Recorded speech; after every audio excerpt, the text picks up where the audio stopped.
Guys, स्वागत है आप सभी का फिर से एक बार एक नया वीडियो में। तो गाइस, आज की इस क्लास में हम लोग पढ़ने वाले कोल्हान यूनिवर्सिटी यूजी सेमेस्टर 1 का डिजिटल एजुकेशन को। तो जैसे कि गाइस, हम लोगों ने यूनिट 4 को शुरू किया था और यूनिट 4 पर आज के ये वीडियो तीसरा वीडियो होने वाला है। तो गाइस, अगर आप लोगों ने इसके पहले के वीडियोस नहीं देखे हैं तो डिस्क्रिप्शन में आपको लिंक मिल जाएगा प्लेलिस्ट का। तो वहाँ पर गाइस जाकर देख सकते हैं, जहाँ पर आपको यूनिट 1 और यूनिट 2 का भी वीडियोस मिल जाएगा। तो चलिए गाइस, इसको शुरुआत कर लेते हैं आज की इस क्लास को। तो देखिए, आज की इस क्लास में हम लोग पढ़ेंगे G2B। तो गाइस, पिछले क्लास में हम लोगों ने क्या पढ़ा था? G2C। और जैसे कि हम लोग को पता है, जो ई गवर्नेंस है तो वो 4 प्रकार का होता है। एक तो होता है G2C, फिर G2B यानी गवर्नमेंट टू बिजनेस, फिर होता है G2E गवर्नमेंट टू एम्प्लॉय, फिर होता है G2G यानी गवर्नमेंट टू गवर्नमेंट। ठीक, तो आज की इस क्लास में हम लोग गवर्नमेंट टू बिजनेस पढ़ने वाले हैं कि सरकार से व्यवसाय। ठीक, इसका हिंदी है और हिंदी और इंग्लिश दोनों में ही पढ़ेंगे। तो चलिए स्टार्ट करते हैं। तो G2B, जैसे कि नाम से पता चल रहा है कि यहाँ पर जो लाभ या फिर सेवाएं बोल सकते हैं, सेवाएं या फिर कोई भी सुविधा वगैरह सरकार क्या करते हैं, जो व्यवसायी करते हैं तो उन तक भेजता है ऑनलाइन माध्यम में। ठीक, तो यही इसके अंदर में पढ़ना है। तो देखिए, G2B का अर्थ होता है सरकार से व्यवसाय, गवर्नमेंट टू सिटीजन। इसमें सरकार अपनी सेवाएं, यहाँ पर देखिए, अपनी सेवाएं सूचनाएं ऑनलाइन माध्यमों में सीधे व्यापारियों या कंपनियों को प्रदान करती है। जैसे कि गैस, कोई भी व्यापार वगैरह अगर हम लोग को शुरू करना है तो हम लोग का रजिस्ट्रेशन करना पड़ेगा, लाइसेंस लेना पड़ेगा, लाइसेंस बनाना, फिर जीएसटी जमा करना पड़ेगा। ठीक, जो गाइस कोई भी सामान वगैरह में जीएसटी जो हम लोग को पे करना पड़ता है तो वो हो जाएगा। और आदि इसके सेवाएं है। ठीक है, जैसे कि कोई भी सामान ले रहा है तो कुछ उस सामान का कुछ गाइस टैक्स हम लोग को सरकार को पे करना होता है, उस सामान को लेने का, खरीदने का, है ना। तो उसको वो जीएसटी में आता है। तो देखिए, जो G2B है तो उसका जो ऑनलाइन सर्विसेज है तो वो क्या क्या है, इसको समझते हैं। और गाइस, वीडियो के साथ ही साथ आपको स्क्रीनशॉट भी नोट्स का लेते चलना है। तो देखिए, यहाँ पर गाइस, यहाँ पर एक इमेज आपको दिख रहा होगा, G2B ई सर्विसेज। तो सबसे पहले क्या आता है, बिजनेस लाइसेंस, तो ये बना सकते हैं। डिजिटल प्रोक्योरमेंट, फिर मार्केट प्लेस। तो गैस, कोई भी सरकारी, जैसे कि मान लेते गए सरकार को रोड वगैरह बनाना है, ठीक, तो उसका जो कॉन्ट्रैक्ट है तो वो कंपनी को दे रहा है। तो वो कंपनी को गैस क्या मिल रहा है, कि टेंडर मिल जा रहा है उस काम को करने का। तो ये गैस उसमें आ जाता है। ठीक, देखिए, इलेक्ट्रॉनिक ऑक्शन मतलब गैस कोई भी जो ठेका है कोई भी चीज़ बनाने वगैरह का, वो लेना हम लोग ऑनलाइन ले सकते हैं। फिर ऑनलाइन स्टार्टअप रजिस्ट्रेशन, तो गैस हम लोग जो नया नया हम लोग का जो कंपनी या फिर जो व्यवसाय हम लोग कर रहे हैं तो उसका हम लोग रजिस्ट्रेशन ऑनलाइन कर सकते हैं। फिर टैक्स वगैरह ऑनलाइन पे कर सकते हैं, इलेक्ट्रॉनिक फॉर्म वगैरह भर सकते हैं ऑनलाइन। फिर गवर्नमेंट गाइस, जो कॉन्ट्रैक्ट गवर्नमेंट से कोई भी कॉन्ट्रैक्ट वगैरह ले सकते हैं, जैसे कि सरकारी बिल्डिंग बनाना हो या फिर सरकारी रोड वगैरह मतलब जो रोड है वो बनाना हो तो उसमें भी गाइस हम लोग गवर्नमेंट से ऑनलाइन कॉन्ट्रैक्ट ले सकते हैं, वेबसाइट लेते हैं। ठीक, तो ये सारा सुविधाएं जो व्यापारी है तो उनको मिलता है गवर्नमेंट से। तो ये सब G2B का ई सर्विसेज है। तो अब हम लोग एक एक करके उदाहरण के माध्यम से समझते हैं। तो देखिए, नीचे में उदाहरण है। देखिए, कर टैक्स भरना, तो दुकानदार या कंपनियां अपना टैक्स जीएसटी भरने के लिए जीएसटी पोर्टल का इस्तेमाल कर सकते हैं। ठीक, तो हम लोग टैक्स वगैरह ऑनलाइन भर सकते हैं जीएसटी पोर्टल का इस्तेमाल करके। फिर नेक्स्ट आता है, इनकम टैक्स भी ऑनलाइन भरा जा सकते हैं। तो गैस, जो जीएसटी और जो इनकम टैक्स है तो वो अलग अलग होते हैं। तो एक तो होता है क्या, यहाँ पे देखिए, जीएसटी, इसका मतलब होता है कोई भी हम लोग सामान वगैरह ले रहे हैं, खरीद रहे हैं, ठीक। तो उसमें गैस जो टैक्स हम लोगों को सरकार को पे करना होता है सामान खरीदने के लिए, ठीक। तो वो उसको हम लोग जीएसटी कहते हैं। इसका फुल फॉर्म होता है गुड्स एंड सर्विस टैक्सेस। मतलब कोई भी सामान खरीद रहे, कोई भी सर्विस हम लोग ले रहे सेवा, तो उसके लिए जो टैक्स पे करना पड़ रहा है। पर जो इनकम टैक्स है तो ये इनकम पर लगता है, ठीक। आपका कितना इनकम है उस हिसाब से गवर्नमेंट को जो टैक्स देना पड़ता है, तो ये इनकम टैक्स हो जाएगा। तो इसको भी हम लोग ऑनलाइन भर सकते हैं पोर्टल से। और अब उन्हें ऑफिस के चक्कर नहीं काटने पड़ते हैं, ठीक। तो देखिए ऑनलाइन टैक्स पे करने के लिए हम लोग को ऑफिस जाना नहीं पड़ेगा, हम लोग को तो नहीं, व्यापारी लोगों को, ठीक। तो ऐसा है। फिर नेक्स्ट आता है सरकारी टेंडर। तो इसको समझते हैं हम लोग। तो गाइस सरकारी टेंडर अभी हम लोग थोड़ा देर पहले समझे थे। जैसे कि सरकार को कोई बिल्डिंग वगैरह बनाना हो, कोई रोड वगैरह कंस्ट्रक्ट करना हो, बनाना हो, तो सरकार क्या करते हैं कि कंपनी खोजते हैं कि कौन कंपनी मतलब ठीक ठाक सुविधा के साथ उन कामों को कर ले, ठीक। मतलब पैसा वगैरह ठीक ठाक हो। तो यही गाइस क्या होता है, जो कंपनी है तो यही टेंडर के लिए ऑनलाइन अप्लाई कर सकते हैं। फिर जो गवर्नमेंट है तो वो देखेंगे कि किसको जो ये टेंडर है वो देना है, ठीक। मतलब जो ये ठेका है वो देना है। तो देखिए यहाँ पर, तो इसी को गाइस लिखा है ई टेंडर, यानी इलेक्ट्रॉनिक टेंडर। ऑनलाइन माध्यम से हम लोग टेंडर को, मतलब ऑनलाइन माध्यम से व्यापारी लोग जो है वो टेंडर को पा सकते हैं। तो देखिए यहाँ पर देखते हैं। तो सरकार को कोई सड़क पुल बनवाना है तो वो ऑनलाइन टेंडर निकालती है। प्राइवेट कंपनियां घर बैठे सेंट्रल पब्लिक प्रोक्योरमेंट पोर्टल पर अपनी बोली बिड, देखिए बोली को हम लोग इंग्लिश में बिड कहते हैं, तो लगा सकते हैं, ठीक। तो ये हो गया, मतलब जो कंपनियां हैं तो वो बता सकते कि ये काम करने के लिए इतना इतना दिन लगेगा, इतना पैसा चाहिए, तो ये सब गैस वो बता सकते हैं, मतलब जो अपना ऑफ़र है वो दे सकते हैं। तो सरकार उस हिसाब से देखकर किसका ऑफ़र मतलब सही लग रहा है फिर एक्सेप्ट कर सकते, तो ऐसा है, ठीक। तो इसके माध्यम से क्या होता है, जो कंपनियां हैं तो उसको टेंडर मिलता है उस काम को करने का। तो फिर नेक्स्ट आता है नया बिजनेस शुरू करना। तो कोई भी गाइस व्यापारी जब वो अपना नया बिजनेस शुरू करे तो उसको अपने बिजनेस के लिए रजिस्ट्रेशन करना होगा, लाइसेंस वगैरह बनाना होगा। तो वही है गाइस, देखिए अगर किसी को नई कंपनी खोलना है तो वो MCA21 पोर्टल पर जाकर रजिस्ट्रेशन कर सकते हैं। ये हो गया। फिर नेक्स्ट आता है लाइसेंस लेना। तो देखिए यहाँ पर दवा की दुकान या फैक्ट्री आदि खोलने के लिए ज़रूरी लाइसेंस अब ऑनलाइन पोर्टल के जरिए मांगा जा सकता है, ठीक। फिर नेक्स्ट आते हैं छोटे उद्योगों की मदद। तो गैस जो मतलब छोटे छोटे व्यापार है, व्यवसाय है, तो उसका गैस सरकार मदद कैसे कर सकते हैं, ऑनलाइन कर सकते हैं। ऑनलाइन मतलब उन व्यवसायों को ऑनलाइन आवेदन करना पड़ेगा, तो जिससे जो सरकारी लोन है तो वो सब सुविधाएं उनको मिल सके। तो देखिए यहाँ पर छोटे व्यापारियों को सरकारी लोन या सुविधाओं का लाभ लेने के लिए उद्यम रजिस्ट्रेशन पोर्टल पर रजिस्टर करना होता है, ठीक। मतलब लोन और दूसरे सुविधाएं उनको प्राप्त होता है कि, तो ये हो गया। अब देखते हैं गाइस जो G2B है तो उसका लाभ क्या क्या है, तो उसको समझते हैं। तो देखिए नीचे में यहाँ पर लाभ, प्रक्रियाओं का सरलीकरण, लाइसेंस परमिट, ठीक। मतलब कोई भी कंपनी खोलने का जो परमिशन है तो ये परमिट बोलते हैं उसको।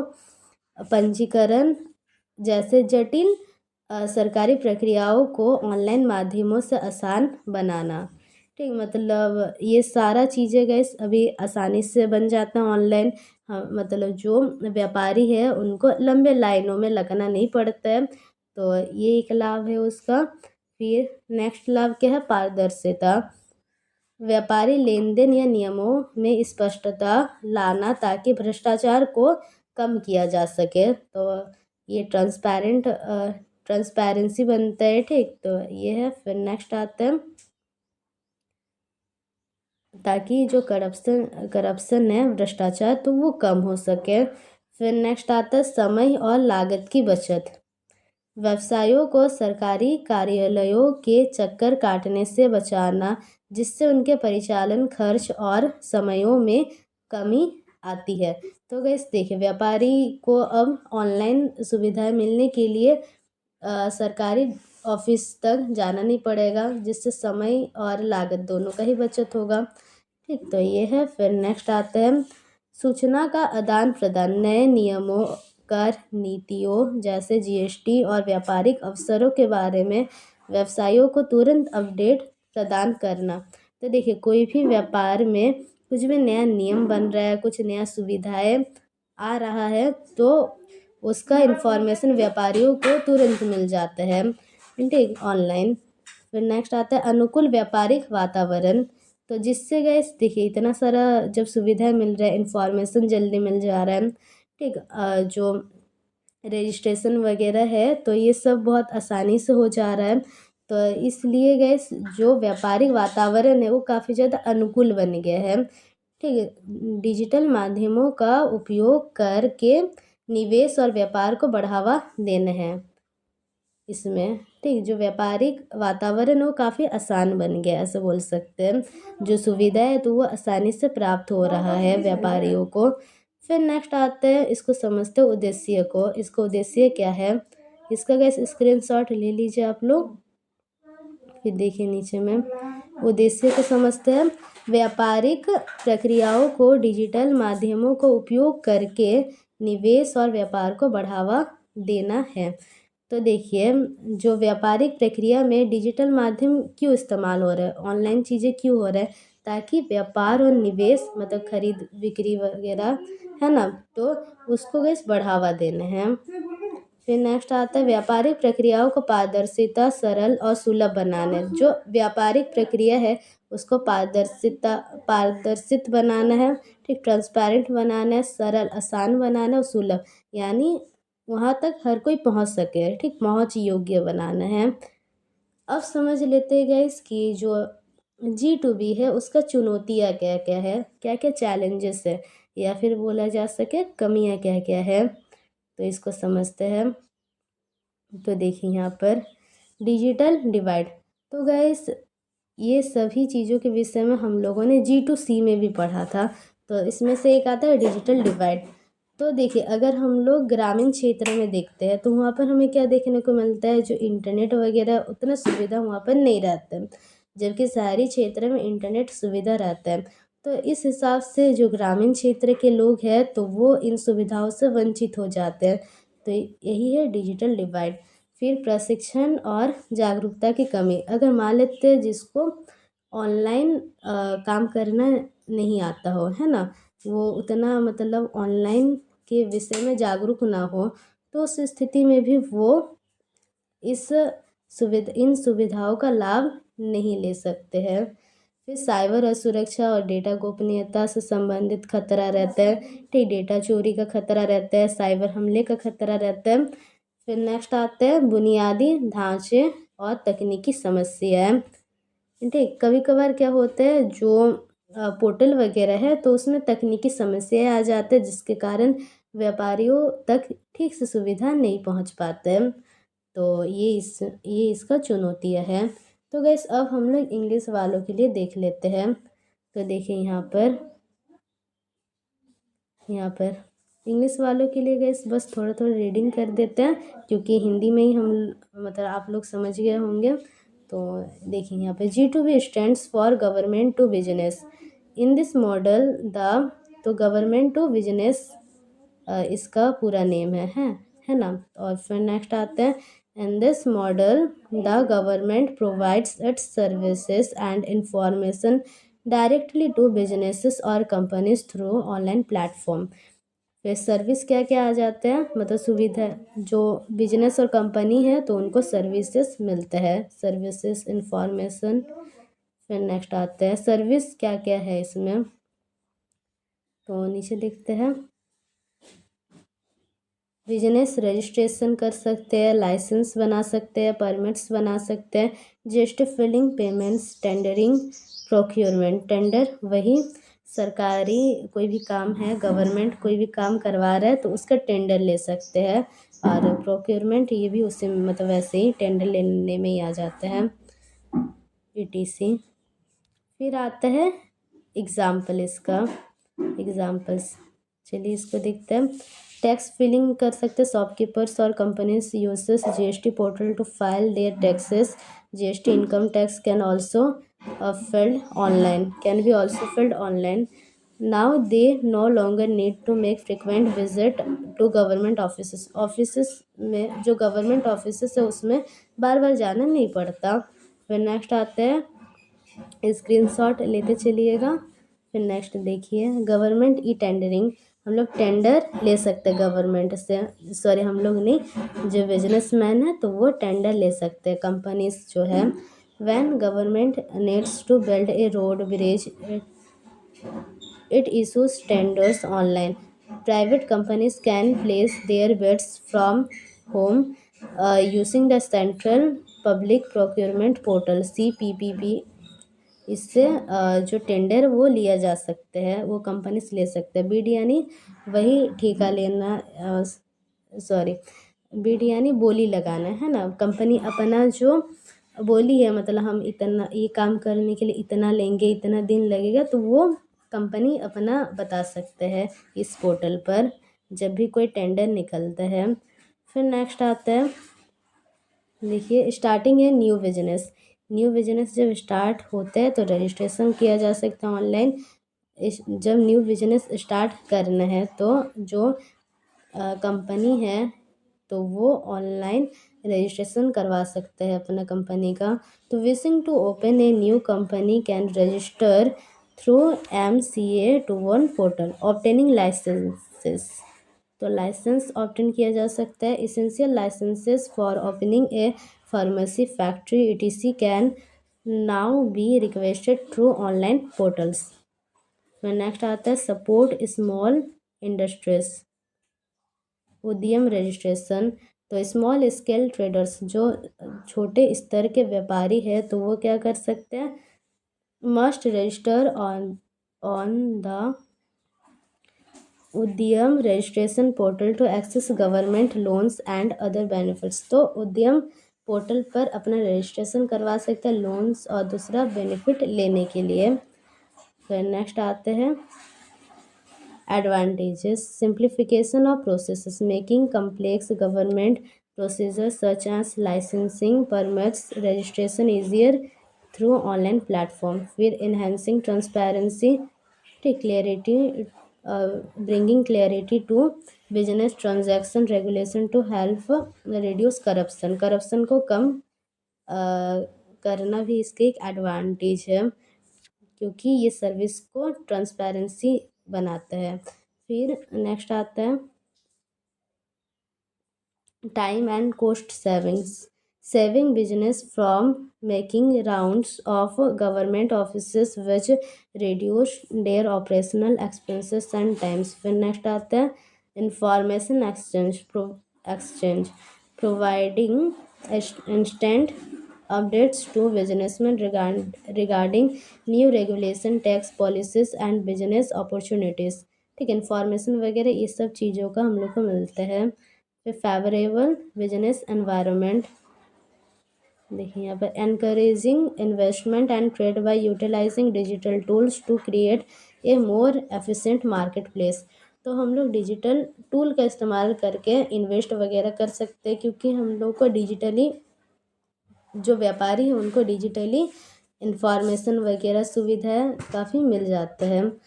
तो उस स्थिति में क्या होता है, फेवरेबल बिजनेस एनवायरनमेंट बन जाता है। अब देखते हैं इसका ऑब्जेक्टिव, जो उद्देश्य है वो क्या है, एम क्या है इसका। To promote investment and trade by using digital platform to streamline business process. Streamline यानी जो स्मूथ बिजनेस प्रोसेस है, आसान इजी बिजनेस प्रोसेस, तो इसको प्रमोट करना है। To make business process transparent, simple and easily accessible. फिर नेक्स्ट आता है लिमिटेशन इसको देख लेते हैं, limitation and challenges. Digital divide आ जाता है, क्योंकि जो रूरल रूरल एरिया है तो वहाँ पर नेटवर्क का सुविधा नहीं होता है, ठीक। तो ये डिजिटल डिवाइड में आ जाते हैं। फिर lacking of training and awareness, ठीक। मान लेते हैं कि हम किसी को जो ऑनलाइन प्लेटफॉर्म है वो इस्तेमाल नहीं करना आता है ना, तो डिजिटली वो ट्रेंड नहीं है, तो उस स्थिति में वो उसका जो लाभ है वो नहीं उठा सकते हैं, ठीक। अवेयरनेस का कमी भी लाभ उठाने से हम लोग को बाधित करते हैं, ठीक। तो फिर cyber security and data privacy risk रहता है। फिर इंफ्रास्ट्रक्चर एंड टेक्निकल इशू के वजह से भी कभी कभार जो सर्विसेज है तो उसका हम लोग उपयोग जो सर्विसेज है वो नहीं लिया जा सकता, ठीक। तो गाइस आज का जो वीडियो है यहीं पर समाप्त करते हैं, और आशा है कि आप लोगों को अच्छी तरह से समझ में आ गया होगा। और तो गाइस अगर वीडियो पसंद आया है तो वीडियो को लाइक कर दीजिएगा। अगर आप चैनल पर नए हो तो चैनल को भी सब्सक्राइब कर लीजिएगा, और अपने दोस्तों के साथ भी गाइस इस वीडियो को शेयर कीजिएगा। तो चलिए मिलते हैं नेक्स्ट वीडियो में।